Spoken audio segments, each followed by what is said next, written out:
What is up? Welcome back to Deeper with the Dolan Twins. Today we are having a conversation with Molly Burke. This episode of Deeper with the Dolan Twins is presented by DoorDash. Use promo code DEEPER for 25% off of your order of $15 or more.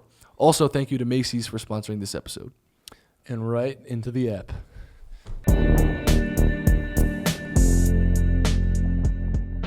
Okay, we're rolling on our end, so whenever you guys are ready. Okay, awesome. We're rolling. Molly, thank you so much for being here. Thank you for having me. I'm excited to catch up. I know. It's been so long. Last time I saw you, I was falling out of the sky with a blindfold on. So I didn't exactly see you. Exactly. Yeah. That's still to this day one of the craziest things I think I've ever done in my life. That was so fun. I think about it often. Yeah, it was fun. No, the entire experience was so fun, and I feel like such a badass to say that I got to do it. So thank you for pushing me out of my comfort zone. No, it's one of my favorite videos I've ever filmed, for sure. Awesome. If someone asks me like what video should I watch that you've done, I'll like tell them that video. It's not even ours. But it's not even ours. I'll just say I was in this one. I do stuff like this, maybe. I don't know. But this was like a cool version of the stuff that I did on YouTube.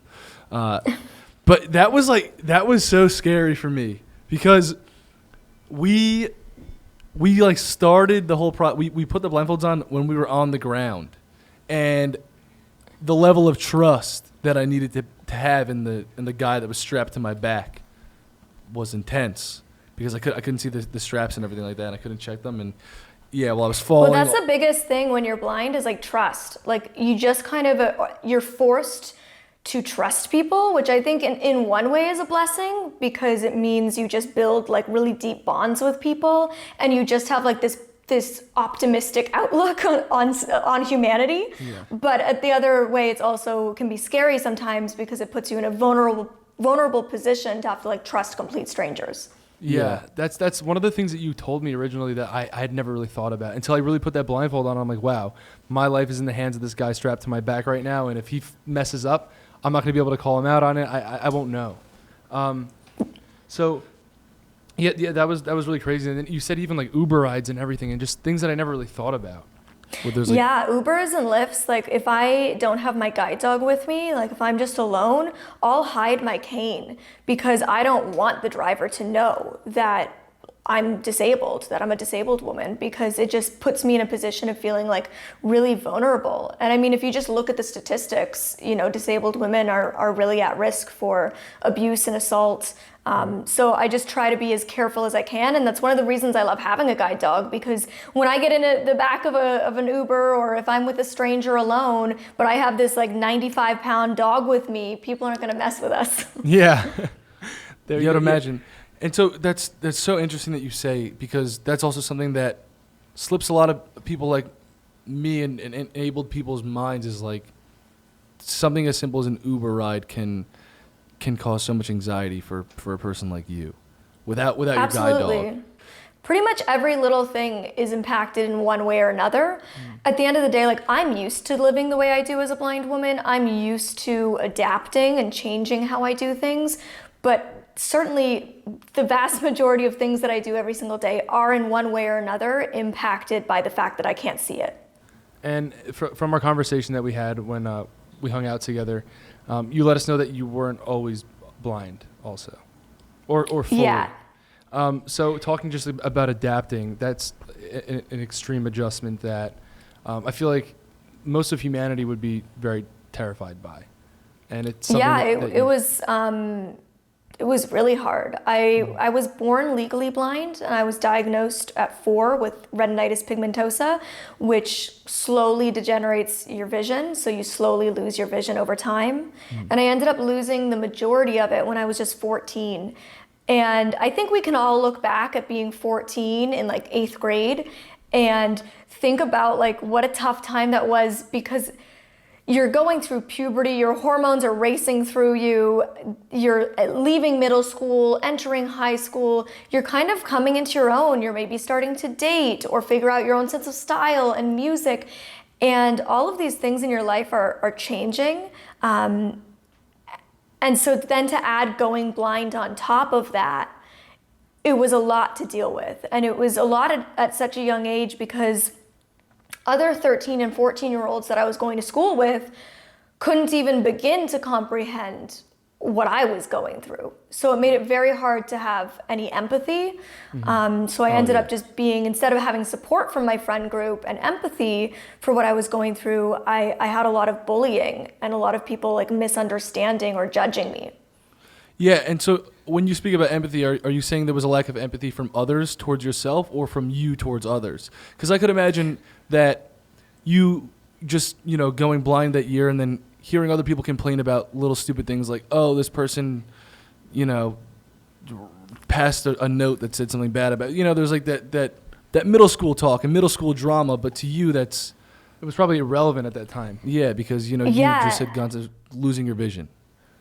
Yeah, no, that's a great question. It's, to be honest, like it went both ways. I felt like the people around me in my class and at my school, like they didn't understand me and didn't have empathy towards me. And I struggled to really understand them as well. Like I felt a lot of anger towards them. I felt a lot of resentment towards able-bodied people for not understanding me.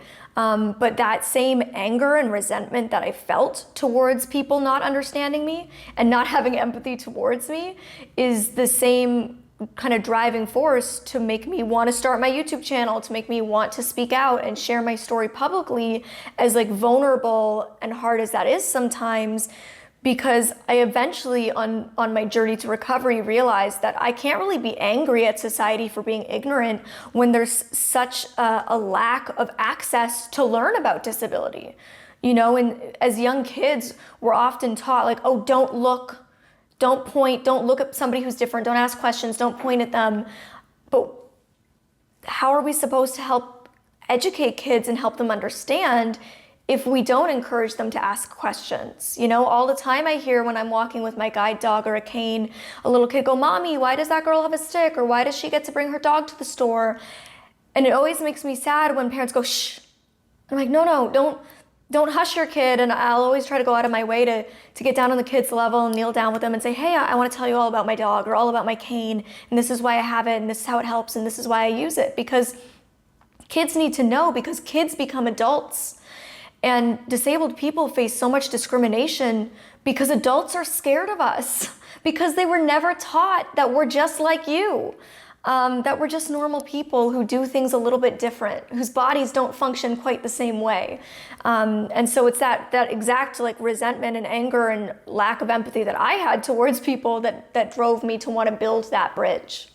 Wow, that's really big of you to be able to put that the discrimination that you were facing aside and not blaming people for feeling that way or acting that way. I could imagine that probably takes some time for a 14-year-old. Oh yeah. You know what I mean? So what was Definitely. it like growing into that and growing into the understanding? Yeah, you definitely don't wake up overnight like a little wise Buddha, It takes time to heal, to recover. And at the end of the day, like recovery is a journey. There's ups and downs. So there's a lot of things that kind of contributed to my overall healing and rebuilding my life. And it was everything from finding spirituality. So for me, that wasn't necessarily the religion I was born into. It was kind of finding my own form of belief system that felt right for me. It was reading self-help books like You Can Heal Your Life by Louise Hay. It was going to a psychologist, having talk therapy. It was doing cognitive behavior therapy and working through the Mind Over Mood workbook. It was getting fit, like being physically healthy, right? Because when you deal with depression, oftentimes everything goes. Yeah. It's not just your mental state that goes. Your physical, you often let go of your physical health as well. And so it was rebuilding that for me, which meant seeing a nutritionist, eating foods that fueled my body, learning to drink enough water, getting into yoga and fitness, finding a healthy, positive outlet for my emotions, like writing music and singing. So there's so many things that rebuild you. There's no fix-it-all solution. There's no one pill that cures everything. Things like medication can help, but you also need to be proactive and do your end of the work as well. And so for me, it was a multi-level journey, and it still is. I still have down times. There's still times when I struggle, like a lot of people. Over this last year, my mental health took a dip, and it was just readdressing, okay, like what coping mechanisms and what strategies do I need to put in place to be my best self and be healthy mind, body, spirit. Yeah, I can imagine just how this last year would affect you. And I looked up some of your recent videos where you're speaking about your dog is now being forced into retirement because of this pandemic, and how much it caught both of you guys off guard. Yeah, I think everybody's been affected by the pandemic in different ways, and it's really easy to look at other people. I felt a lot of guilt, and I'm sure you guys have felt this at times too, potentially. I felt guilt that like I still get to work, and other people, like I get to work in the safety of my home. Yeah. Whereas other people are out working on the front lines, putting themselves at risk every day, working at grocery stores, or doctors on the front lines, or people forced to not have employment at all. And so I felt guilty at times that like, oh, maybe I'm not as negatively affected by this as other people, so I don't deserve to hurt. But at the end of the day, I've come to realize like we're all facing this. We're all facing different battles throughout this. And for me, one of those battles was losing the ability to work my guide dog and being forced to retire him early. Mm-hmm. That's something that heading into this pandemic, nobody would have thought of, nobody would have even considered. But because my guide dog wasn't able to work, I've been really respectful of the guidelines, and I have stayed home. And because I'm staying home, my guide dog's never working, and they need to work to maintain their skill level. And so month 1, 2, 3, fine. But we're over a year into this now. Mm-hmm. So at this point, he's lost his skills, and he's too old to retrain him. Like, he's within the window of retirement. So we're choosing to retire him, and even other things. Like, it's challenging because even when you do say go to the grocery store to get your food for the week, there's stickers on the ground that tell you where to stand to stay safely away from people. I can't see those stickers. My guide dog wasn't trained to see those stickers. Yeah. The cane doesn't feel those like flat stickers on the ground. It's hard enough for me to communicate with people in general when I can't see body language and facial expression, but now add a muffling of a mask and of plexiglass, and it's very hard for me to hear you, and I can't see when you point. So there's all of these little things, or needing to touch everything, right? Like, I touch everything around me. My hands are my eyes. So whether it's needing to get sighted guide from somebody and physically touch their arm, or whether it's needing to always touch the banister when I'm walking up and down stairs, always feeling around to find buttons. And so all of those things as a blind person, put me at higher risk throughout this last year. Real quick, we're just going to take a second to let you guys know about our sponsor of this week's episode, DoorDash. We all know how annoying it is when you show up to a store and you had that thing in mind that you needed to buy, but you don't buy it. And it's especially annoying when the thing is like toilet paper or something. Something that you need when you get home that you don't have, that you went out to get in specific, but you forgot to get. Well, with DoorDash, you don't have to worry about that. DoorDash connects you with the restaurants that you love right now and right to your door. And now you can get grocery store essentials you need with DoorDash. Get drinks, snacks, and other household items delivered in under an hour. Ordering is easy. Open the DoorDash app, choose what you want from where you want, and your items will be left safely outside your door with a contactless delivery drop-off setting. With over 300,000 partners in the U.S., Puerto Rico, and Canada, and Australia, you can support your neighborhood go-to or choose from your favorite national restaurants like vegan restaurant, other vegan restaurant. They weren't vegan restaurants that they were, so I don't even think they have vegan options. Okay. For a limited time, our listeners can get 25% off and 0 delivery fees on their first order of $15 or more when you download the DoorDash app and enter the code DEEPER. That's 25% off and up to $10 value, and 0 delivery fees on your first order when you download the DoorDash app in the App Store and enter code DEEPER. Don't forget, that's code DEEPER for 25% off of your first order with DoorDash. Subject to change, terms may apply. There you go. And back into the app. So what were some ways that you were forced to adapt to this new lifestyle in the pandemic? You spoke about sighted guide, and then obviously your dog hasn't been trained to know how to react to everything shutting down. And dogs are creatures of habit. We just got a puppy, and if I know she has far less training than Gallop, your seeing eye dog, but if she doesn't wake up at 8 a.m. and I'm not ready to open the door to let her out to go to the bathroom, then that's an issue. So I can imagine, your dog is so used to working every single day, and when something, throws him off, Yeah, he'll and have to adjust especially too, not like just you. for me, pre-pandemic, I was traveling constantly. So he wasn't even just used to like a normal work schedule. He was used to like a really over the top. We were working 7 days a week. I was constantly flying between all over North America, Europe, Asia. So he was on and off planes, in different hotel rooms, constantly at events, speaking engagements. So it really was like drastic for us, the change from constantly being on the move and almost frankly never being at home to realistically like never leaving my home. So it was a really big change for him, and the only times he was getting out was for just like a walk around the block because dogs need to walk and be able to pee, and that's not enough. Like his skill set as a guide dog is to guide me in busy areas, through airports, through train stations, at shopping malls, at event spaces, offices, and when he's not getting that practice, it's like any skill. If you were taught French in school, but then you don't speak French for 5 years, when you go to France, you're gonna be pretty rusty. You're gonna be like, oh shoot, like I thought I knew French, but now I'm feeling like it's hard to remember. And that's like for him, he's just a dog, right? Like at the end of the day, these dogs are highly trained, but they're just a dog. And that's what's important to remember. And so, yeah, that's been huge. So having to kind of adapt back to using my cane. And of course, just for me personally, and I'm sure you guys kind of face this as well, there's certain YouTubers who their content has always been filmed at home, right? Like they never really did content out and about. They filmed most of their videos from their bedroom or from their living room.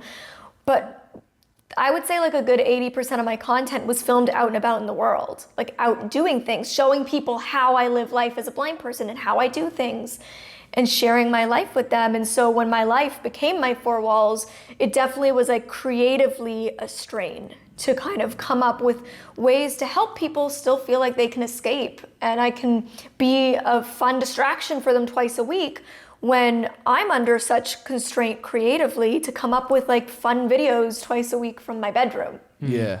And it's almost like as a viewer, I feel like it's kind of like upsetting watching the person that you look up to or look to for an escape, like just being stuck in their house. I think there's like on both ends of being a viewer and a creator, it's just not as, it doesn't have that spark like it once did. Ethan and I can relate to what you're saying. We took a step back from YouTube, and it was partially because of the pandemic, partially because I think our passions are just, growing as we grow. Things are changing in our lives and therefore our interests are changing. But yeah, I really do believe that the pandemic was the catalyst. Yeah, you kind of just burn out a little bit creatively, but congrats to you on keeping it going. I've seen really great content being created by you. I just I watched a few of your TikToks where the one that interested me a lot was where you talked about the curb cuts and yes, I think curb it was a cut recent phenomenon. One, and texting as well. How those were both created for disabled people, but they benefit everybody. Exactly. It's universal design, right? So when we think about like designing something to be accessible to disabled people, you're kind of designing for like a very small minority group. If you're trying to design for a deaf person or for a blind person or for a wheelchair user or an amputee, it can feel like you're designing for this really small group of people, and that's maybe a lot of money to spend for like to benefit this small group of people. Mm-hmm. But the reality is what we've seen over time is what we thought of as an accessible design feature actually ends up being way more widely used by way more people, and a lot of whom would identify as able-bodied. So the cut in the curb, right, that slant in the sidewalk where you go to cross was designed for people in wheelchairs or who use walkers. But now all of us who ride our bikes or pull a suitcase or are on a skateboard or pushing a baby stroller are really happy that curb cut is there so we don't have to like pick it up and take it down the curb. And so what was an accessible design actually became a universal design, universally accessed and enjoyed by everybody. And text messaging was designed as an alternative to phone calls for the deaf community. But now I think the majority of us would probably say like we text more than we have phone calls. Definitely. And so it just has been true in history that when we design for accessibility, we actually design for everybody and everybody benefits, which is why it's just really good to push yourself to think creatively, to think outside the box of how could I help everybody? How can I build this app or this product or this environment to be used and accessed by everybody who exists in this world? And that includes disabled people. Yeah, that's very interesting. I didn't know either of those. And I know there's probably a million answers to this question, but are there some things off the top of your head that you can think of that need to be made more accessible for disabled people? Like what are the top ones? Yeah. I'd say the biggest frustration for me, and I think a lot of other blind people, is how common touch screens are becoming, but they're not accessible. It is possible to make touch screens accessible. For example, I can use a smartphone. Pretty much all smartphones are touchscreen, and pretty much all of them are accessible to me, from whether it's whether it's a Google phone, whether it's a Samsung phone, whether it's an Apple phone. I can use all of those. They're touchscreen. But if I go to use a touchscreen microwave, not accessible. If I go to use a touchscreen with my credit card, not accessible. And so that's really frustrating, because the way I look at it and the way I try to help people understand it is that technology either has the ability to widen the gap or to close the gap. And so when you choose to make your technology accessible to the blind or deaf community, you're choosing to help close the gap in society between us. You're empowering us to be more independent, to be more capable, and to access more information and more opportunity. But when you don't design with accessibility in mind and you just choose to ignore an entire group of people, you widen that gap, because all of a sudden now I can't do something and I need to ask somebody for help. So I can't be independent. And so it really is so important to think about closing the gap instead of widening it. Mm-hmm. So when you talk about your phone being a touchscreen that's accessible for you, what parts of the technology make it accessible? So there's different screen readers that are made by different companies. So for example, Android is called TalkBack, Samsung is Voice Assistant, Apple is VoiceOver. And so basically it's just in the settings, preloaded on the phone. You can go find accessibility features. You turn it on. You can even ask, like if you have an iPhone, you can ask Siri, turn VoiceOver on. And all of a sudden everything that's under my fingertip gets read aloud. So I'm not missing any information, and I can use every app except apps that don't design with accessibility in mind. So if an individual app creator has decided to not think about screen reader users, then it's usually not accessible. But all kind of Apple, Samsung, all of their built-in apps are fully accessible. Yeah, and that sounds like something that could definitely be implemented into the touchscreens in the grocery store, the airport, and et cetera. I think that can be done. Yeah. And it's crazy that you mentioned that, because it's things that you don't hear that often, and that definitely need to be brought to attention much more. Mm-hmm. Like I feel like there's a huge lack of attention on making, when creating products, to make them accessible for disabled people. Yeah. And really shortening. And I think what's important to realize is that the disability community is the only minority group that anybody can join at any time, right? Mm-hmm. Like most people with disabilities aren't born disabled. Most people with disabilities either acquire their disability through an accident, which nobody plans to get in an accident, or through illness, or through old age, the aging process. And so you don't know when you might be affected by the world not being accessible. And so it just makes sense to put effort into thinking about everybody and thinking about actually being inclusive. And I think you see a lot of conferences or panels where they talk about like diversity. And you'll see pretty much every minority group represented in one way or another, and disability is always left out.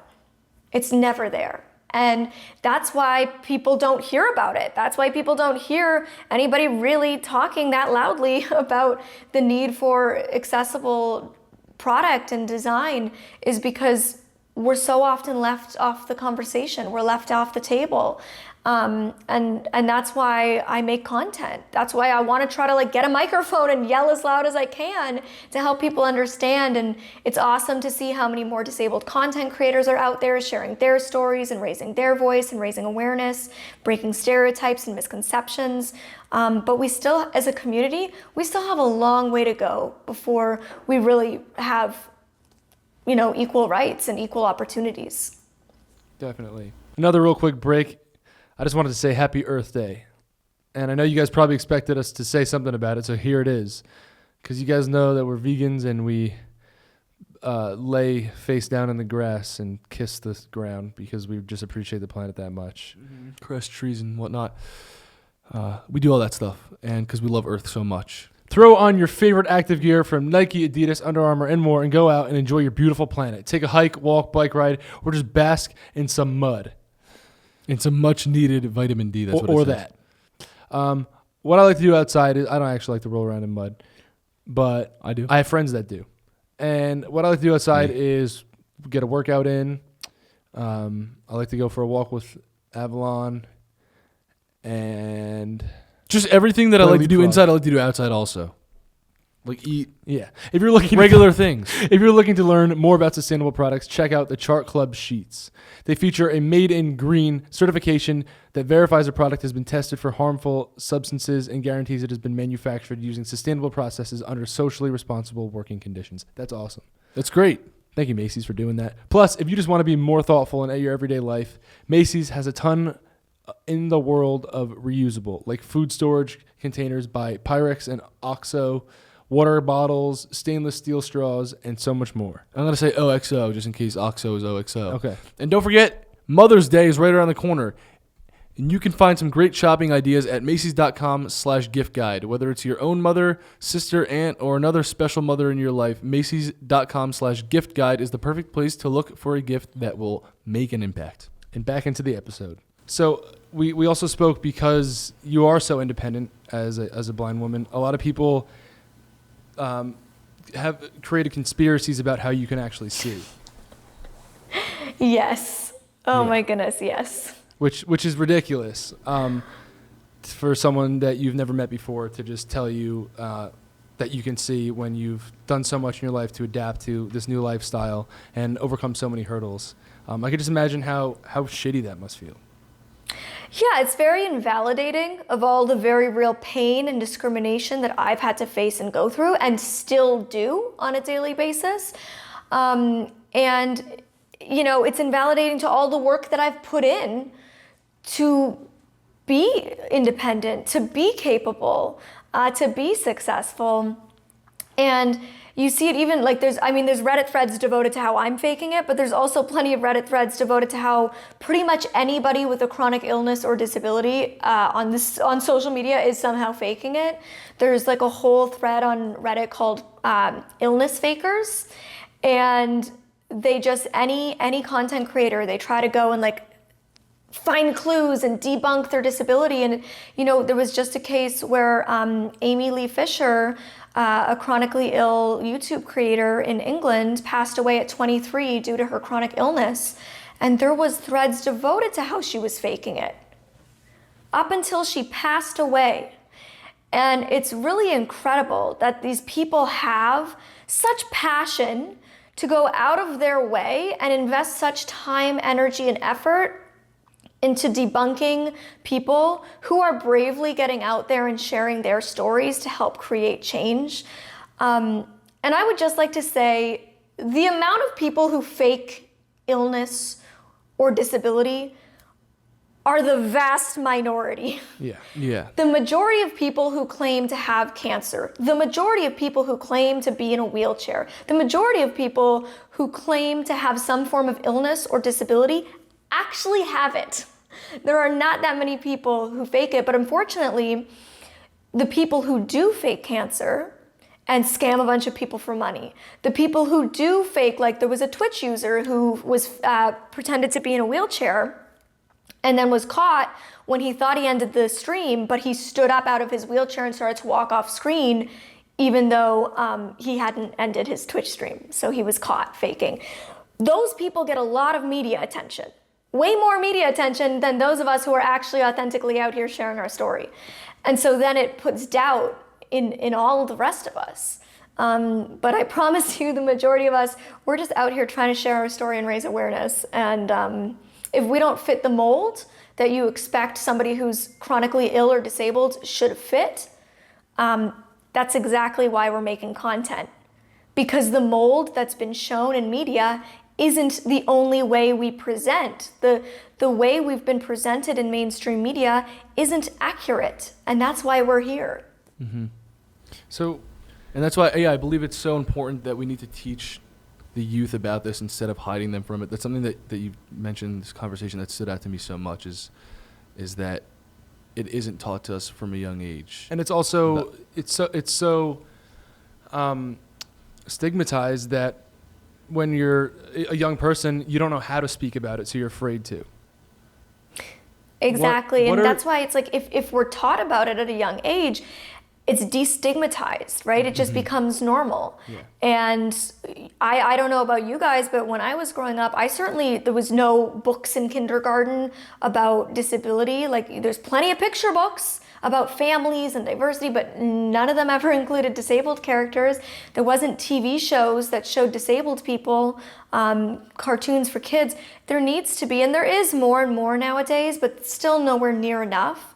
And when we teach kids about these things from a young age and we normalize it for them, I've got to believe that it will stop a lot of the bullying disabled people face and a lot of this discrimination disabled people face. Because it won't be weird, it won't be strange, we won't be these different scary creatures, we'll be just like you. Certainly.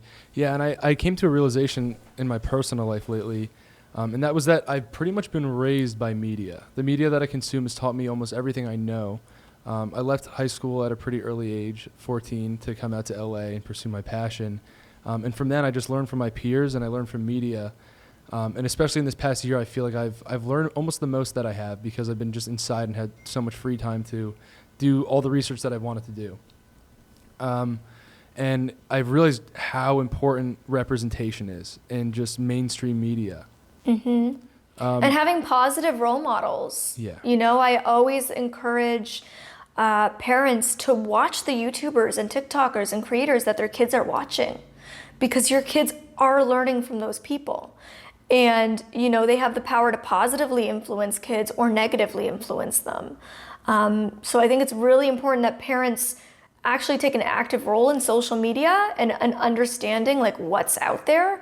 And they can hopefully help encourage their kids to watch things that positively educate them and open their minds, because social media really is a really wonderful place to access things and information that you can't access other places. But it's also a great place to watch like mind-numbing content that actually is like very negative. Yeah, no, definitely. That's what's sketchy. Like a place like TikTok is. It's so weird because one moment I'll see something so fascinating, like the TikTok of you explaining the cut curb and texting theory, and it was just so mind-opening, and it made me think on all these different levels, and I was like so happy that I saw it, and I learned so much in that short period of time. But then the next swipe on TikTok can be something that like damages my mood for the rest of the day. Like an animal getting abused or something terrible. Yeah. Exactly. I mean, even just like going into getting my vaccine, like I wasn't seeking out negative content around vaccines, but you best believe it kept popping up, and I was like, no, I'm getting it. Don't show me this. Yeah, I'm doing something good, and there's a bunch of people just saying. So that's really fascinating that you said social media is doing a much better job than media in the past with representing the disabled community because of people like yourself who are brave enough to share their story and essentially devote their lives to, you know, helping people who are in your position. Was there any source of media or someone that was like a public figure who was a role model for you when you realized that you were going to lose your sight? Yeah, you know, growing up, there really wasn't disabled people depicted in media, and if there was, these characters were being played by able-bodied people. Yeah. And at the end of the day, like an able-bodied person just can't really give a fully accurate portrayal of what it's like to be a disabled person and the real day-to-day experience. Just like you would say that is true for a lot of minority communities, right? Like as white people, we can't begin to understand what the day-to-day life of a Black person is. we can educate ourselves, we can try our best, we can have empathy, but we don't live that experience. So we can't have that authentic, that authentic portrayal. And that's why Black people play Black characters. Asian people play Asian characters.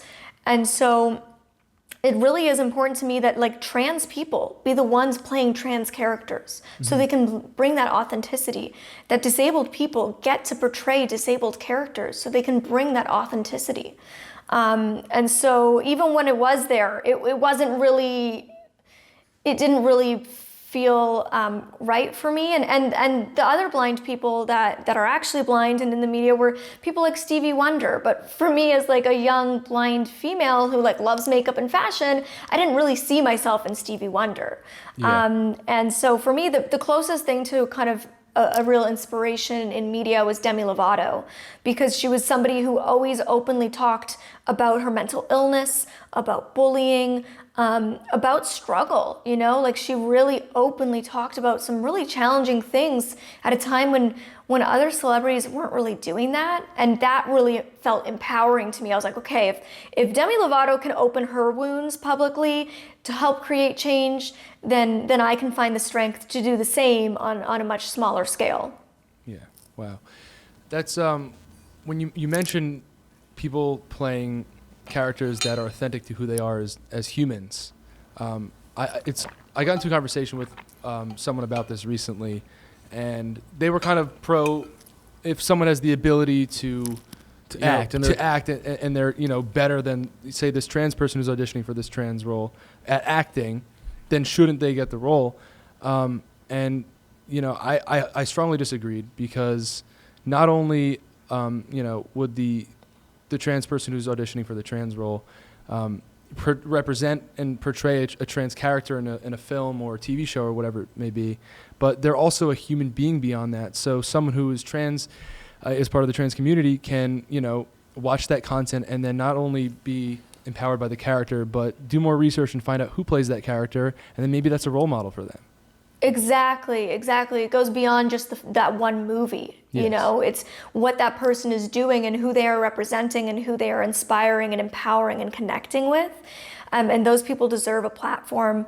And also, I grew up acting, right? I took 10 years of stage performance and improv. I did a little bit of television acting studies, but mostly my focus was improv and stage performance. And so I understand that like there's people who are better at acting than others. The problem is not like, oh, well, I was better for the role, so I got it. It's that disabled actors and a lot of other minority communities, like we're not even really given the opportunity to go to the audition. Like we're rarely given the opportunity to even be in the room. And I myself have faced discrimination within the mainstream media industry, the acting community. Like I've been down to top 2 for blind female characters 3 or 4 times now. Top 2, meaning I had enough talent. I went through 2 to 3 rounds of auditions and was in the final room with all the execs, the producers, the directors, the writers, and it's up against me and one other girl. And guess what? Every time I lost that role to a sighted woman. Every time, for a blind character. So no, I don't think it's about talent at that point, because we're down to top 2 at this point. Yeah. I had the talent to get there. At this point, it's about something more than that. And my old assistant was an aspiring actor. As I think, when you have an assistant in LA, they often have their side hustle of acting. And so I would always, whenever she wanted to go on an audition, she'd go off. And she was on set one day and she came to me afterwards and she's like, we were all sitting on set in one of our filming breaks and we were chatting about what we do outside of acting. And I was telling them that I'm your assistant, and they all started saying to me like, well, how could she be safe on a set? Like, she would be a liability. She could walk into things. How would she walk on and hit her mark and know where to look at the camera? How would she? And she was like, I couldn't believe like these people were making such discriminatory remarks with having never even met you or seen what you're capable of, just hearing one fact about you, that you have a disability. And that's the sad truth, is that at a certain point, it doesn't matter how talented I am or how talented anybody is. When there's a reason to discriminate, even when it's subconscious, sometimes people just do. Sometimes people just do. And that's what's hard. And for an able-bodied, cisgendered actor, there are so many roles that you can play. Yeah. There are so many roles for you. But as a trans character or as a disabled character, there's very few roles for those minority communities in particular, right? And so when we have way less opportunity, because we're not even at the point yet where anybody would consider letting a person in a wheelchair or a deaf person or a blind person play an able-bodied character. So what I say to somebody saying like, oh, well, if I'm more talented, it doesn't matter that I'm not trans playing a trans character, that I'm not disabled playing a disabled character. Okay, fine. That's fine when disabled people are allowed to play able-bodied characters. That's fine when trans actors are being allowed to play cisgendered characters. When we're actually getting equal opportunity, you can get equal opportunity and you can come for our roles. Yeah, I agree. So what you spoke about are the other actors on your old assistant's set. And, you know, they just kind of discriminated without even thinking. Or what do you think that stems from? Is it just, you know, the lack of education as a young person? Yeah, it's the lack of education and how we've been represented, right? Like, if you think about a lot of blind characters in movies, the very few that there have been in movies or TV shows, they're often wearing dark sunglasses. They're often quite reliant on other people. They're feeling people's faces. I don't know, we've hung out a few times. Have I ever like gone out of my way to feel your face when it wasn't like as a joke for the video? Just as a joke for the video, that was it. But like, it's not like when we hung out and met pre-filming. Like, it wasn't like I was like, hey, nice to meet you guys, like feeling up your face. But so why the heck are we being portrayed that way always? You know, why? And that, so all of these negative, harmful stereotypes bleed into affecting real people's lives. Yeah, I felt so bad that when we hung out, just it brought up a memory that Gallup couldn't come along because Grayson had severe allergies. But since then, he's gone on 6 months of anti-dog allergy shots. So hopefully next time we get to see each other, you can bring your guide dog with you. And have they worked? They've worked. So we've actually been able to get a dog. And that's so exciting. She's very hypoallergenic, but our dog, like Gallup, is part Bernese Mountain Dog. No way. Yes. Bernese Mountain Dogs are the best. They're so great. What? I love her so much. She's literally like the love of my life. Is it a Bernedoodle? Bernedoodle, yes. Oh my God, I love Bernedoodles. They're so cute. Does she have like any of the rest, like the eyebrows or anything? Yeah, she has the eyebrows. She has like Bernese colors, but just is very curly. Yeah, and so cute. I cannot wait to meet her. Oh my God. I know. I love that. They're the best. Bernese Mountain Dogs, honestly, like the personality of a Bernese Mountain Dog is just so sweet. Like, they're just such wonderful dogs. Yeah, she's very sweet. She has no chill yet because she's just a puppy. Yeah.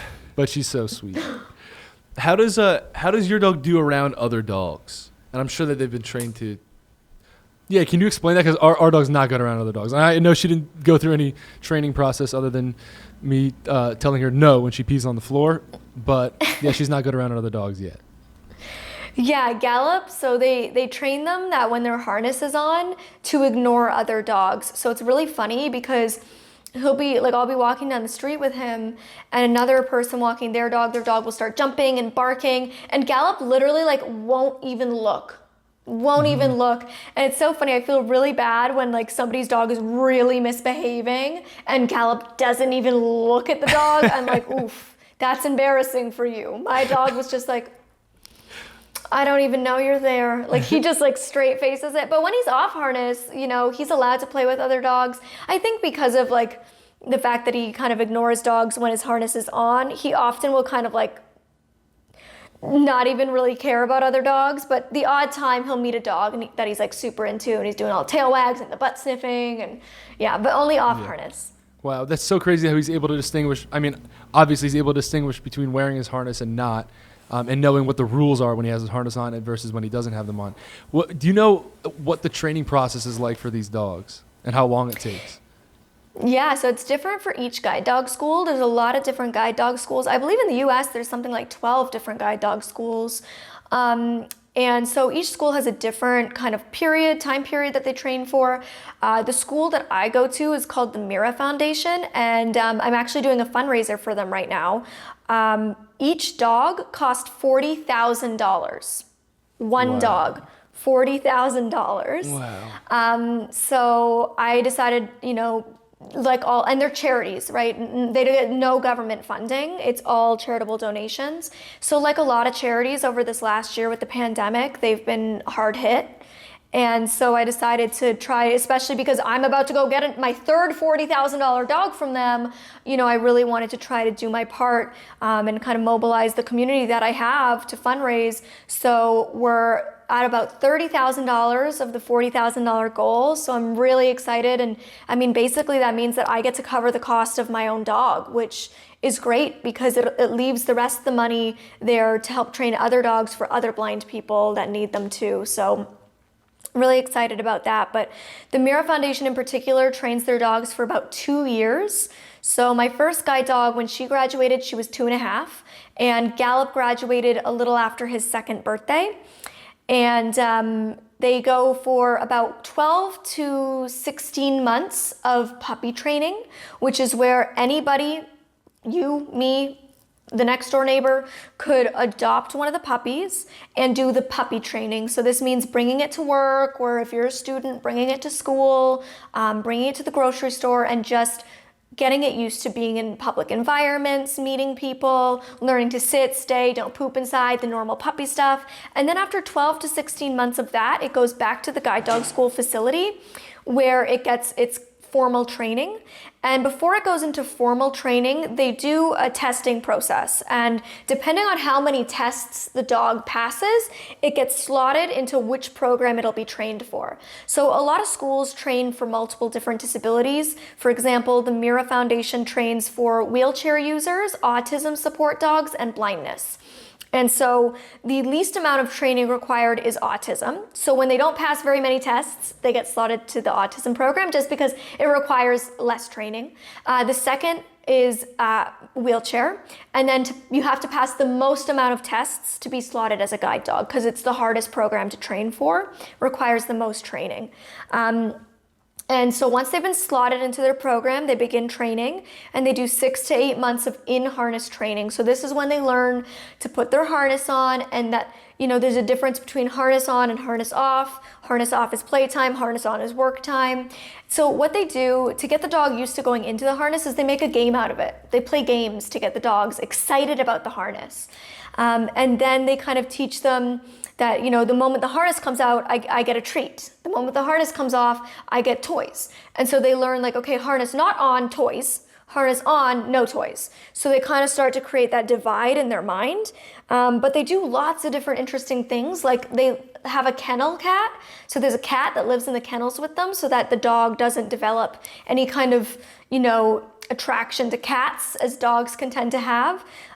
They do things like they'll play the sound of fireworks or the sound of thunderstorms, which can be things that are particularly fearful or triggering for dogs, while they eat, so that the dog hears thunder and associates it with food. It's a positive thing.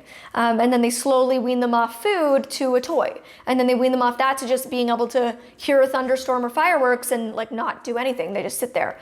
And so it's really interesting. There's so many different techniques and things that they do to have to get them used to kind of everything that they'll come up against as a working dog. And a lot of dogs don't pass any, a lot of these dogs fail out of the program. It takes a lot. These dogs need to be, they need to really want to do this. They need to have the right skills, they need to have the right health, and they need to really enjoy working, because we don't work a dog that doesn't want to work. Yeah. I did a lot of research about dogs before we got one, and there's so many specific breeds that love having jobs, and they function best when they're just like humans. You need that dopamine release. You need to feel like you're doing something productive, and it's awesome how dogs feel the same way too. Well, and Bernese mountain dogs in particular, they're mountain dogs. They're dogs from the Swiss Alps. Yeah. they always had jobs. Yeah. So that's why, Gallup's half Bernese Mountain Dog and my first one was 3/4. They have the working genetics in them. Yeah. That's awesome. So what are pre-quarantine, what were Gallup's like everyday responsibilities? He does everything from finding a chair for me to sit in at a restaurant, finding a counter for me to go order my coffee at Starbucks, or pay for my groceries, finding stairs, finding escalators, finding curbs for me to cross. He guides me around any obstacles or objects that are in my way. And they do really interesting things, like they're trained, it's called obedient disobedience. And so this is when they're not doing what you tell them to do because they know better. So for example, if I tell him, cross the street, but he sees a car coming, he's not gonna let me cross the street.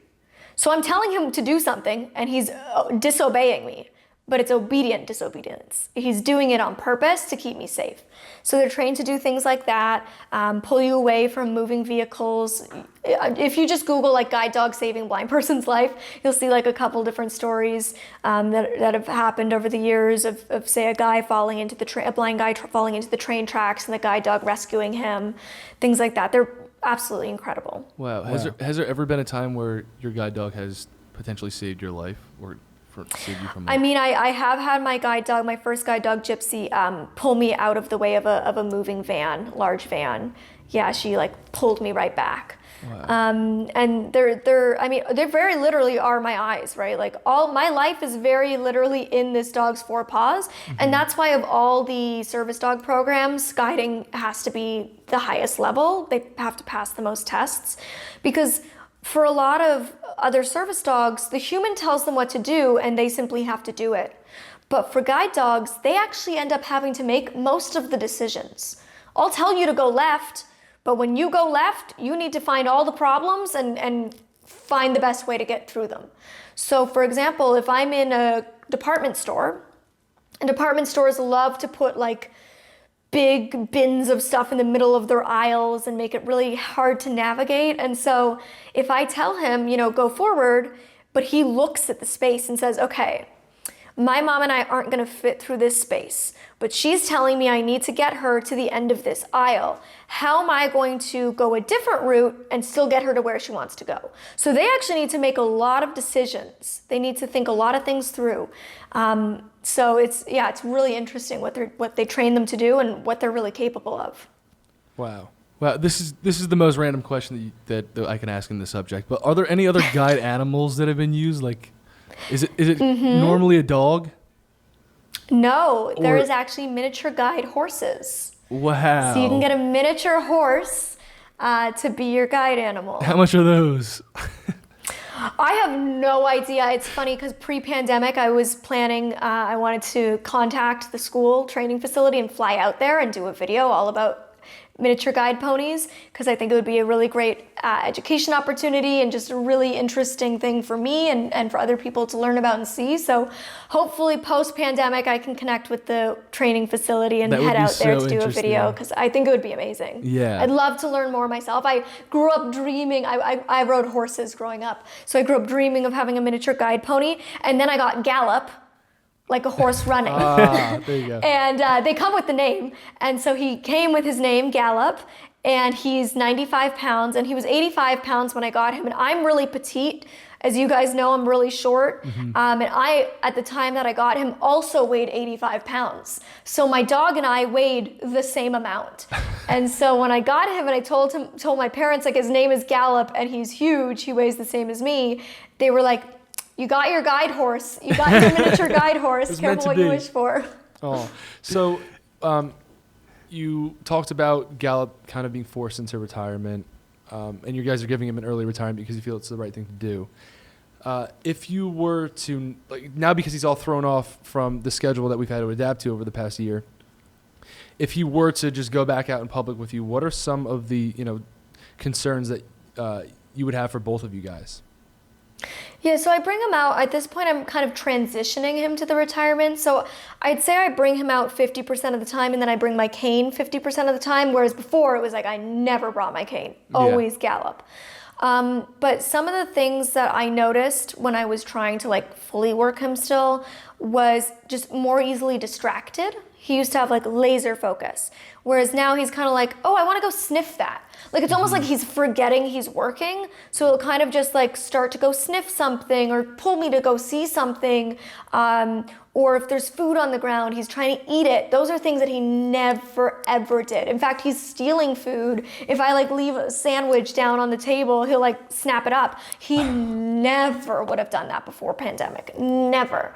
And so yeah, it's just basically like misbehaving, very normal dog things. Like, yeah, definitely. Not like bad behavior, but he just not good guiding behavior, because of course he's in environments like restaurants where there will be food dropped on the floor, and it's unsafe for me to have him dragging me to go eat it when he shouldn't be doing that.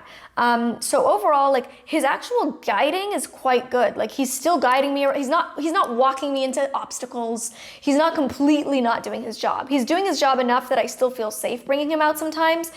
But if I try to bring him out all the time, he just doesn't have the energy, the focus, and he's too distracted doing things he shouldn't be. And, you know, when the pandemic hit and his life completely changed, he was frankly very depressed. He was stressed out, he was depressed, he was confused, because you can't tell a dog, hey, by the way, like people are dying from this lung infection that's going around, so we all have to stay in and put a mask on. He doesn't get that. And so for him, he was just like, does mommy not want me to work anymore? Am I not good enough anymore? Like, why isn't mommy taking me out anymore? So he was really upset. And he eventually, after about 3 months, just seemed to accept the reality. And I think he accepted it by just telling himself, I guess I just don't work anymore. And so now when he does go out with the harness, it just doesn't really mean as much as it used to. And the average retirement window for guide dogs is 6 to 8 years of service. And he's been working for 6.5 years. So he's in that window. And that's why the school was like, you know, if he had been working for 3 years, we would try to just retrain him.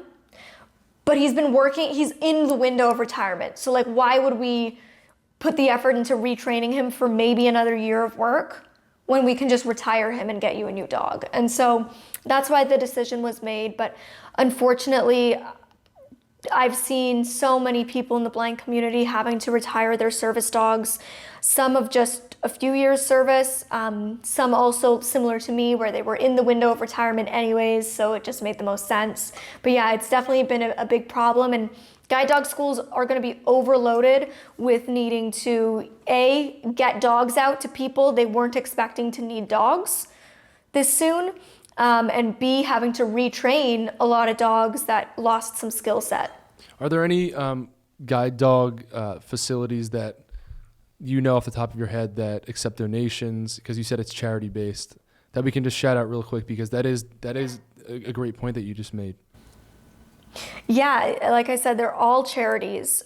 So the one that I go to is the Mira Foundation, and I do have a GoFundMe up right now. I have a guide dog Instagram account where you can kind of follow the journey of my guide dogs, which is at Molly's Guide Dogs. And so there's a link to the GoFundMe there to donate to the Mira Foundation. You can also donate directly to Mira USA, which actually specifically just does guide dogs for blind children. Which Mira is the only guide dog school in the world who trains guide dogs for kids. Most guide dog schools, you have to wait till you're 16 years old, and it used to actually be 18. But the Mira Foundation gives them to blind kids ages 11 and up, which is incredible. And believe me, as somebody who was able to get my dog at 13 because of Mira, having a guide dog at school was life-changing for me. Socially, it was a huge help, which is something a lot of blind kids struggle with. So I think they're a really great organization, but if you're looking like, you want to donate to one in your state, you can just look up the name of your state and guide dogs. There's like 2 different schools in California, maybe even 3, but definitely 2 schools in California. There's an amazing school. My kind of top 3 choices would be the Mira Foundation, the Seeing Eye, and Guiding Eyes for the Blind. I think those are 3 schools that I really respect and I think come out with very high quality guide dogs. Amazing. We'll definitely be sending a donation.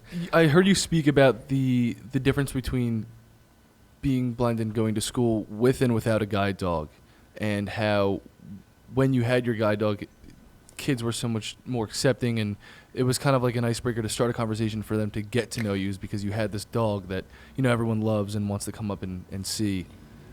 Can you explain that a little bit more, and the importance of a kid having a guide dog? Yeah, a cane is scary, right? Like, you see the cane, and for a lot of able-bodied people, they see that and they're like, oh, disability. Mm-hmm. Like, that's what connects in their mind first, and that becomes like, oh, scary. I don't want to startle the blind person. I don't want to say the wrong thing. I don't want to do the wrong thing. I'll just not interact. Yeah. But with a dog, people see me with the dog and they go, the first thing they think of is not, oh, disability, it's, oh, dog. Which is very human. It's a really human thing. It's a very connective thing. A lot of people love dogs. And so instead of being like, oh, cane, I'm scared, I don't want to say the wrong thing, they go, ooh, dog, I want to go talk to that person. And so for some blind people, like I have some blind friends who that's the actual very reason they don't want a guide dog. Is they're like, I don't want strangers constantly coming up to me and talking to me. And I get it. Like, sometimes it really is annoying, but I'm an extrovert. And so for me, it really helps socially, because I can be in a room of 100 people, but I can't see any of you. And so it can still feel isolating even when I'm surrounded by people, because I can't just scan the room, make eye contact with somebody, smile, nod, walk over, and start a conversation. I can't see that some guy at the lunchroom in school is wearing a band tee and I love that band and I can start a conversation with him. And so it makes it very hard to interact with people. So having the guide dog, it made people come up to me instead of me having to try to put myself out there and hope I'm talking to somebody I'm actually interested in talking to, or talking to somebody that actually wants to be talking to me. So yeah, I found having a guide dog really helped me socially, and I think school is a very formative time to develop social skills, interacting with other students. So I think it's amazing that Mira empowers kids to be able to have that experience. Did you find that once you had Gallup walking, with you around the halls, it was Gypsy at the time. Oh, Gypsy, sorry, right? Yes, yeah. Sorry. When you had Gypsy walking with you around the halls and you were able to start more conversations, did you find any breakthrough moments with people in certain aspects of conversation that you could engage in together that kind of stopped them from discriminating and maybe realize where they'd gone wrong about you before? Yeah, it was a really comfortable way to have a conversation about my disability with people. Mm-hmm. Nobody walks up to you and goes, oh, how old is your cane? What's its name? Can I pet it? But lots of people come up to you and ask that about your dog. And so when people come up and say, oh, your dog's so cute, what's its name? And I say, oh, Gypsy or Gallup. They say, oh, can I pet it? I can say, oh, no, he's actually my service dog because I'm blind. And they go, oh, really? I wouldn't have known. And they go, yeah, I actually have this condition. So it's like this really easy way to have a conversation about a topic that can feel uncomfortable for people. So I think that has just allowed me to talk about my disability really openly and freely with complete strangers in a way that doesn't make them feel nervous or scared. That's really great. So when you eventually really began engaging in these conversations with your classmates, did you become friends with someone who had, been treating you unfairly before then? Or do you remember any early on conversations about when you were, adapting to losing your sight and people and interacting with people? Do you remember any early on conversations where you kind of ended people's stigma, I guess, that they had against you for being blind? Just like I have faced on the internet, a lot of people at the time that I was going blind, kind of just assumed I was faking it. Mm-hmm. And you can't get a guide dog from a school like the Mira Foundation without proving you're blind, right? They don't go around giving $40,000 dogs out to just anybody. You have to have medical notes, doctor's reports, eye reports. fill out forms. Like, it's a full application process. And then you have to actually go and demonstrate your orientation and mobility skills with your white cane so they can assess you and that a dog would be right for you. And so you don't just get a guide dog, you know? So I feel like just the fact that I got a guide dog from an accredited school like the Mira Foundation, in a way, like, helped prove the validity of my vision loss for people, like, in my community. Wow, so it was like a validity type thing, and that's why they would discriminate. Like, oh, she's not actually blind, just like they do online. Yeah, because it's like, you know, oh, well, in grade 7, Molly could see that, so why can't she see that now? You know, like, it was just people really struggle. Like, people really think of blindness as black or white. Like, you either see or you don't see. You either see everything or you're in the dark. People really struggle with the idea that blindness, like all disability, is a spectrum.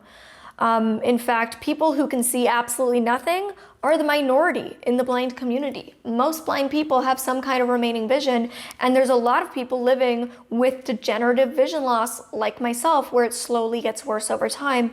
So it was really hard for young people, especially, to wrap their heads around that. But you'd be shocked. Like, I even had my school guidance counselor say that I was faking it, and like told my other teachers I was faking it, told my parents she thought I was faking it, and she actually had to like get on a call with my psychologist who like had my eye reports and was like, so she's not faking it, and it's really damaging to her mental health that you keep telling people she's faking it. Yeah, that's ridiculous. That's ridiculous. And what is, like, I struggle to find out what's in it for the person who is accusing someone of faking it. What would it do for them if, you know, someone was, if they turned out to be fake? Like, I don't get it. I struggle to understand. And like you said, like no one is out there faking it. A very small faking minority. Blind, like in particular, faking blind is very difficult. Yeah, I would say it's like, there's things to fake other disabilities or illnesses that would be easier. So, for example, like a wheelchair user, right? Like, you can get a wheelchair and sit in the chair and more easily kind of pretend. Or you see a lot of people, not a lot of people fake cancer, but the people you've seen that have famously faked cancer, they shave their eyebrows, they shave their head, they pluck their eyelashes to give that visual appearance. Blindness is something that's incredibly difficult to fake because you don't just get to like wave a stick around. There are certain things that your brain as a sighted person just does. When you see it, you just react to it. When you see a ball flying to your head, you get out of the way. When I have a ball flying to my head, I get hit in the head. You can't actually make yourself do that. You'd have to be very powerful. Like, you can't control your brain that much. And we like to think we can control our brain, but really our brain is what controls us. And so as a blind person, to be able to fake not doing things, like hurting yourself, falling, tripping, walking into things, not waving as a response, not smiling as a response to somebody smiling at you, not making eye contact. These are things that the average person just does as instinct because their body's reacting. So of all disability or illness to fake, blindness would actually be particularly difficult. Mm-hmm. Wow. Yeah, and then I remember we had a conversation because you are very good with eye contact. When I met you in person, you did make eye contact, and that you let me know that that's one of the things why people that people like to call out to say that you're faking being blind because of. So yeah, to be honest, like, it weirds me out too because I don't necessarily know that I'm doing it all the time. Yeah. Like, sometimes I'm looking at something or quote making eye contact, but I don't realize I'm doing it. So it's like weird for me because it seems like a two-sided experience, but it's actually very one-sided. Mm-hmm. You're the only one kind of really engaged in that experience. And I remember talking to my vision itinerant. So when you're blind, you get a special teacher called a vision itinerant. They're the ones that teach you how to read and write in Braille and all these different things. And I remember talking to her about it when I was about 16 or 17. And she said, what people need to realize, what people need to really look for and understand is there's looking at something and there's looking through something, right? And like, when you're looking at something, it's a very focused thing, but when you're looking kind of through something, it's a little softer. And so even though I'm like maybe looking at you or even close to your eyes, I'm really kind of more looking through you than really actually connecting. And so for me, I really just base it off of a combination of somebody's height and the sound of their voice. Because I could see for a long time, looking in the direction of somebody is natural to me. I actually still look at my phone when I text. When somebody walks in a door, I turn to see who walked in. I can't see any of this stuff. It's just like I saw for so long, it's instinct. It's just my reaction. Like I said, there's things you just don't choose, you don't control, your brain just does it. And so for me, I always look at somebody, but I base where I think their eyes probably are based on the sound of their voice and then the sound of how tall they are. And it's a pretty even space between there as to where the eyes are going to be. Yeah. So, yeah, you just said that some of these things are just habits that you form from when you were able to see. And it's something that really has stuck with me from the conversation that we had on our way back from skydiving was that you got to a point where you felt like you had some sort of breakthrough on your journey of losing your sight and adapting and relearning. You had this breakthrough moment, and you described it almost as the moment where you kind of didn't wish that you could see anymore. You tried to not think, oh, I just wish I could still see. Yeah, I think I grew up for a long time in the cure community, the medical model of disability, where it was a lot of my life and energy and time was focused on the idea of being cured. I was literally the poster child for a charity that raised money to cure blindness. And so when you're raised with that, the moment you go blind, you're like, oh God, like, I'm not going to be able to be successful, or like nobody's going to love me. I'm not going to be happy ever again because I'm this thing that everyone's told me I need to cure, that everyone's told me I need to change about myself. And so when you face the reality and there's no cure, it's really scary and very damaging. And somewhere along the journey of recovery, I got to the point of realizing I can't change this. That doesn't exist. There's no option. I can't change this. So I can cry and I can like sit at home and not live life and hopefully like wait till one day that there's a cure. Or I can just accept that this is my reality and like get up and move on and like just stop caring. And so that's what I chose to do. And I think, you know, everybody has something to accept about themselves, and it's not an easy journey. You know, it's not easy to accept these things, but you can either just be stuck in your pain, or you can grieve, you can mourn, you can experience that pain and loss, and then you can get up and say, I deserve to keep living.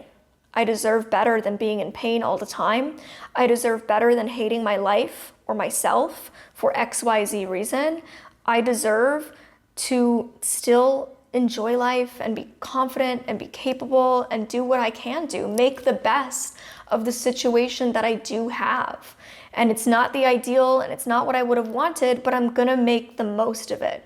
And that's what I chose to do. And that's how I live my life every day. That's amazing. And it's extremely admirable, and it's almost intimidating to able-bodied people, because you're in the situation that I'm sure you were fearful about growing up, especially when, you know, talking about the cure to what was ahead of you, and that's just like the biggest hurdle that someone like myself, who's an able-bodied person, can ever imagine having to cross. I honestly, I mean, I couldn't, you know, but that's extremely admirable. That's why it stuck with me for so long. Oh, thank you. I appreciate that. I hope that by sharing it, you know, it inspires other people or pushes other people to finally seek that acceptance for themselves, for whatever it is in their life, whether it's your weight or your sexuality or whatever it might be. Like, if you just have this thing that you have, you know, one of my gay friends dealt with internalized homophobia for a really long time before he was just able to accept who he was. And so, you know, if you're somebody who's living with that anger or that shame or that guilt for being overweight or for being gay or for whatever it is in your life, like, I hope that hearing that can push you to start the journey of your own self-acceptance and self-love, because you deserve it, honestly. Like, you just deserve to feel better, and you can feel better. And it's really empowering when you just let go of wishing to be different, of wishing to change, when you realize, like, maybe it's not going to happen, and I can make the most of what I do got. It's really important. Empowering is definitely the word. So you are a motivational speaker, I guess is a term that I could use for it, right? Yes. Where you travel around and you speak to many different people about things that you face and you've overcome and what needs to change. Yeah. Is there anything that you remember, like, when I'm sure you hear feedback when you go to these places to speak, right? Is there like a Q&A and stuff like that after? Is there anything that someone's told you about their personal struggle that has helped you get through your own, or something that's stuck with you after speaking at one of these?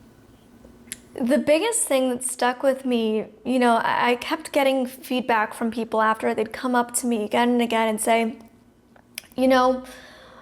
I struggle with depression, and now I feel like I have no reason to be depressed because I haven't gone through anything nearly as hard as you have. Like, I shouldn't be upset about my divorce because, at least I'm still cited. And it stuck with me because it just didn't sit right. And it really made me think, and now I find it very important to share with people that all pain is valid, and that whatever causes you pain is valid. Like, if your divorce is the worst pain you've ever been through, if failing your math test is the worst pain you've ever been through, if not getting into your dream college is the worst pain you've ever been through, that pain is valid. If this pandemic is the worst pain you've ever felt, your pain is valid. Your pain is valid. Just because it isn't, quote, as bad as somebody else's pain doesn't mean it's not valid. And that's why I hate phrases like, well, at least, I don't know, this was very common when I was growing up. People would say things, well, at least you're not a starving child in Africa. And it's like, their pain is valid, but so is mine. And pain should not ever be compared. And it's okay to just say to somebody, and again, when I was going blind, I would have people say things like, well, you're going blind, but you're not dying of cancer. And it was like, yes, I'm grateful for that, but I'm in pain right now, and my pain is real. Please don't invalidate that. And so it's okay to just say to somebody, like, I see that you're hurting, and it's okay that you're hurting. Your pain is valid. It's okay that you're in pain. You're not going to always be in pain. This really hurts right now, and that's okay, but you're going to get through it. That's what you need to say. You don't need to invalidate anybody's pain or tell them, well, I had a rough breakup and I got over it. Guess what? You're also not them. So we all deal with things differently, and pain is valid, and that's okay. And so I think that was like something that just really, really stuck with me after hearing it enough times. I was like, this isn't actually what I'm trying to have people get out of this. I don't want people to walk away from my presentation being like, my pain isn't good enough. Like, I don't deserve to be in pain. It's like, no, you shouldn't be in pain. You don't deserve to be in pain, but you are in pain, and that's okay that you're in pain. You don't have to feel guilt that you're in pain. You just have to focus your energy on accepting it and learning how to overcome it and working towards healing. Yeah, I can imagine how damaging that is, because the only way to really overcome something in your life that's been weighing heavy on your conscience is to face it head on and then recover from there. And if someone's invalidating that pain and you're just kicking the can further down the road, and you're told that you're not supposed to be confronting that, it's always going to be weighing heavy on you. And that's a weight that no one deserves to feel. And so is that something that you address now in your presentation? Yeah, it's something that I always try to remind my audience of, because I also, the other reason I don't like it is because, and I get these comments on YouTube and stuff too, like, oh, like, I've had a tough life. My parents were addicts, and I was taken away and put into foster care, and, things were really challenging, but at least I have my sight. I'm like, that's not actually what I want you to feel. Like, I don't want you to look at me and be like, whew, well, at least I'm not Molly. Like, no, I actually feel very blessed. I've lived a lot of trauma. I've lived a lot of challenge, but I've also lived a lot of, gratitude. I've been very blessed. And I don't like the fact that society often looks at disability and goes, well, that's as bad as it gets. Wow, I'm glad, my life's been real hard, but at least I'm not disabled. Like, no, disabled people can live great lives. We shouldn't be thinking of disability as like the bottom of the barrel life experience. That's another reason I don't like that idea that people go, oh, well, you've been through more, or like, oh, well, at least I'm not you. It's like, no, I'm happy to be me. I'm living my best life. Yeah. And that's great. And just teaching people that their pain is valid is so, I mean, they probably go to your presentation thinking they're going to take something and then leaving with that message that's amazing. And I think it's great that you've kind of corrected that through hearing it so many times. And even for me, I try to bring a lot of messages to my presentations, and I hope that whatever message is meant to resonate is what each individual walks away with. Mm-hmm. Yeah, even for me, I think trying to find ways to, maybe it's even subconsciously, but I feel like I've naturally tried to find ways to subconsciously, like, invalidate my pain and stuff like that in different ways, not by looking at other people and what they're going through and comparing myself, but there's other ways that I've definitely invalidated my pain and the things that I've been going through. So just to hear that from you, I can apply it in other areas, and it's really nice. It's important. I mean, like you said, like the only way you heal is by addressing it. Like we all know, like if you bottle up emotions, eventually the bottle's gonna burst, and so it's best to just like accept the state you're in and be like, okay, like I'm depressed. This is where I'm at. I'm gonna let myself feel this thing, but I'm not gonna let myself live like this. I'm gonna try to be proactive and like heal, actively work towards recovering. That's great. And just for the future, so I heard you're getting a new guide dog in August or September. Yeah. Do you have the dog so picked out, or excited. how is that process? So I will head out to the guide dog school training facility, and I will live there for 2 to 3 weeks, and they will so you have to live there with my new dog. So they don't pre-pick the dog. Most guide dog schools do. Mine doesn't. So I'll get to work with different dogs, meet them, and then with the trainer, I'll decide like which dog feels like the right fit. And go through the journey of training together for 2 to 3 weeks, maybe a month, depends how it goes. And it's this really delicate balancing act where you're trying to gain the dog's trust and you're trying to trust the dog. You're trying to build that bond of trust and love, but you're also trying to gain the dog's respect and help them understand that you are the one that they're supposed to listen to now, not the trainer. So it's this deep, interesting web of balancing act. But I'm gonna document the whole experience for my YouTube channel, and I'm really excited to be able to do that because I started my YouTube channel the month after I got Gallup. So I never really got to share any of that. So this is gonna be, I've talked a lot about how it works, but this will be the first time I actually get to bring my audience on the experience of training with a guide dog. So I'm pretty excited for the new dog and for the content to be able to share that with people.